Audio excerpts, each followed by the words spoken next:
Hey, what's up everybody? Okay, I am going to do this recap real quick. As you can see today, I had a red day. Um, Kind of a bummer, but it's just part of trading. I kind of had some FOMO, I guess you could say, and it really kind of screwed me up. As you can see right here, I'm down $253.84. Traded KOSS, MYND, and YECO. And here are my three trades. So let's start out with KOSS. That is the first one I traded. It was on my pre-market watch list. Yesterday it had a pretty decent day. I did not trade it yesterday. It was real low on volume. Let's see. It only had less than a million shares traded yesterday. Um, so I was watching this because it had popped up against $4 or 410, 410, 415, and then pre-market it popped up against 420 right here. So I had marked out the pre-market highs, and my plan was to, if it breaks that pre-market high, then trade it for a long and sell on the squeeze up. And so that's what I tried to do. It did not work out quite like I was thinking. My first trade was I bought at 415, 16, and 411, 415, 416, 1,000 shares, and as it was squeezing up here. But then it dropped, and it dropped here, so I didn't want it to break this low. But as it was dropping, I just panicked and sold. It held the support, the 20 EMA, and in hindsight I should have noticed that, but at the time I did not, so I panicked and sold it for a loss, and I was down like $100. So pretty much right after I sold it, it popped up again, so I bought it as it was squeezing up again. I got in at 416 and 417, again 1,000 shares, and then I sold it at 419, so basically made $27. Right here's my profit, as you can see right here. So that was my first trade, and then I tried scalping it a couple times, and it just wasn't working. I was trading kind of sloppy. I wasn't feeling it, and that should have been my cue to take a step back for a few minutes, regroup, and then come back at it and try to attack this thing as best as I can, because I was trading pretty sloppy. My next trade, as you can see, I got in at 450. I bought it for a break of 450 right here as it was squeezing up. I missed my entry over this high. Let me make this chart a little bigger. Okay, I missed my entry over this high, and as it was squeezing up, I got in for the break of 450, and it popped up to a high of 460, and I sold half up here at 455, and then I stopped out the rest as it came back down. Excuse me. Stopped out the rest as it came back down and broke this this level right here. Sold the rest, and then again, that was just a losing trade.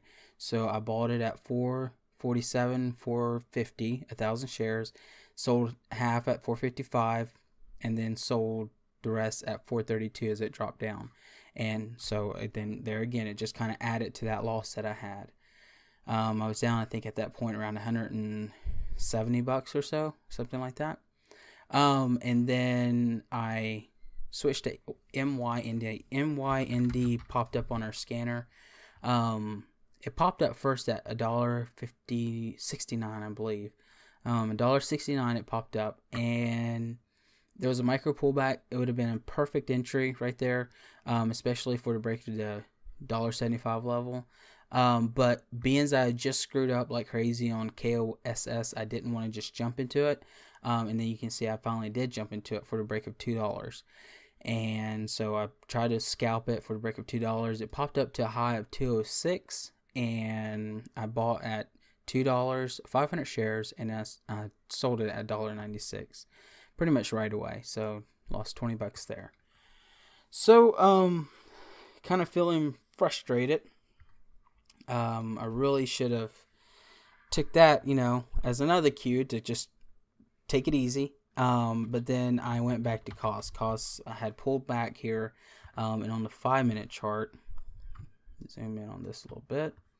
Right on 5-minute chart, it had popped up, pulled back. So I was watching this first 5-minute candle to make a new high on the bull flag, right? So the correct way to play a bull flag would be buy it at 440 and then have your stop at the low of this pullback. That's 416. So just over, that's 24 cents, right? So with being as I'm having a small account, I don't want to risk that much. I can't risk 24 cents. If I took 100 shares, I probably could. But at the time, I was thinking 500 shares. And so I was going to buy it for that break. And typically when I buy into these, I have like a 10-cent stop. Basically, wherever I get in, I'm thinking 10 cents. If it goes against me, I need to get out. And that's what gets me into trouble. A 10-cent stop is a good stop if you have a good entry. But when you chase these things and get bad entries, 10 cents isn't enough. Now, I'm going to tell you, I need to keep it at 10 cents. I don't want to start, opening my stop. Sometimes, obviously, if this stock is really whipping around, you can't do 10 cents. But I don't want to start opening where I'm doing 20 cents or 25 cents and have bad entries. I need to perfect my entries. As you can see here, it started popping up. I hit the buy button, got filled way up high, close to 450. Right here is where my fill over here on this level is 448. I got in 445, 46, 47, 48. So my average was around 446 and a half, something like that. It popped up to a high of 450, but then it pulled back a little bit, right? So on the pullback, I was like, well, my initial entry was going to be at 440. So on the pullback, I'm going to finish adding to my position. So I have 1,000 shares. So I bought at 440, right? And my average then was around 440, probably around 444, something like that. So it was not really good.